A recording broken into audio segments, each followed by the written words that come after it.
నాకు ఆరోగ్యం బాగాలేదు, ఇంట్లో వెళ్ళకపోతే మా అమ్మోళ్ళ ఇంటికి పోయి ఆరోగ్యం చూంచుకుంటా అని మా అమ్మోళ్ళ ఇంటికి పోయినా. నేను తెల్లారి నేను వస్తా, రేపు పొద్దున లేచి వస్తా, వచ్చినాక ఇద్దరం వద్దాము అని చెప్పిండు. చెప్పి రాత్రి దాకా ఫోన్లల్లో మాట్లాడిండు నాతోని మా చిన్న బిడ్డతోని, పెద్ద బిడ్డతోని, అల్లునితోని, అందరితోని ఫోన్లలో మాట్లాడిండు. రేపు వస్తాడు అని అనుకున్నాం మేము పొద్దున ఇంకా లేచిండా లేవలేదా అని మేము పొద్దున ఫోన్ చేసేసరికి ఫోన్లో ఆవడతలేడు.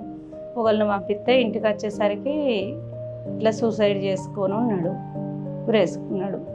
ఏముంది సార్, ఇది ఏ కష్టమైనా పడుకుంటా ఇద్దరం బతుకుదాము, ఇది ఒక అమ్మాయికి అయింది, ఇంకొక అమ్మాయి చేసి ఏ కష్టమైనా చేసుకొని బతుకుదాం, కానీ గిట్లా చేసుకుంటాడని అనుకోలేదు.